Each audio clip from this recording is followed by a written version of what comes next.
there, this is Barry from Barry J. Thank you for joining me today. I am talking to you today about styling a credenza. So here is one of the credenzas that I have in my house that I've had to style out.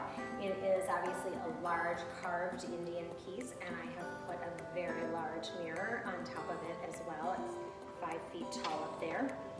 And so when I style things, I'm not necessarily thinking about what it is that I'm doing as I'm doing it. And so I decided I would analyze that. And I came up with 7 elements of design that I think that you should put in any styled credenza. And those are layers, like objects, varied heights, variety of textures, balance of scale, something natural, and a pop of color. Now let's talk about each one of those things. To start with, layers. Now of course here we have this large mirror that has the layer of the print on top of it. This print is called When the Mood Strikes. It's in my shop. And then we have beads layered onto a bottle. We have books layered on top of each other with a vase on top of that. And then we've got, a variety of objects, one in front of the other. So we have layers, and layers add interest. If you had just the mirror, it might not be quite as interesting as if having the mirror and the print. Then let's talk about like objects. So that can mean anything from like the shape of a vessel. Those 2 vessels have a similar curved shape, or colors, or theme. And we have these birds here that answer back to the bird on this vase.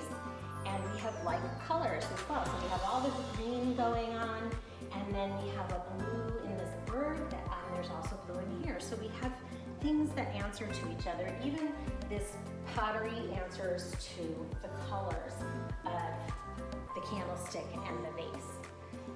The next thing would be varied heights, and if you had everything the same height, it would be very static. There would be no movement, and it would be dull spill. So adding things that are a variety of heights helps, again, add interest and movement to the design.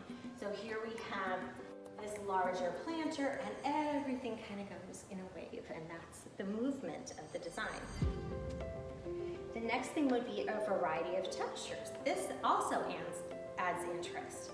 So we've got the texture of the credenza itself. We have a wood texture. We have a shiny texture, shiny here, the mirror is shiny.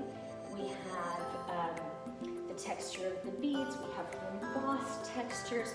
So lots of elements playing with each other in the design. The next thing is a balance of scale. So of course I have this very large mirror, so I couldn't just have the large mirror and that's the only large piece in the design. So I have it balanced out with this piece of pottery, and then on the other end I didn't want it completely symmetrical, and so I used a large candlestick with a candle on top of it, and I feel like that gave it the balance that it needed.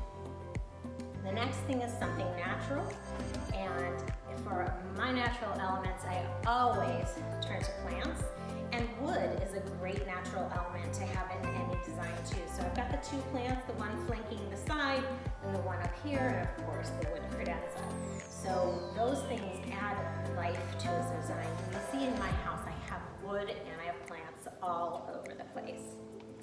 The next thing would be a pop of color. And obviously I like color, and I am a flower girl. I paint flowers, and so of course to me the natural thing to add would be a floral print, and so that's what I did here, and I added pink. I already had lots of greens going on, and adding the pink gave it that little extra something special. And one of the things that I even noticed is there's kind of a ruddy pink in the rubber tree plant, and we've got pink going on in the painting. So we have all this color playing naturally together. So those are the 7 elements of design that I think should go in a credenza, and I'll review them one more time. Layers, like objects, varied heights, variety of texture, balance of scale, something natural, and a pop of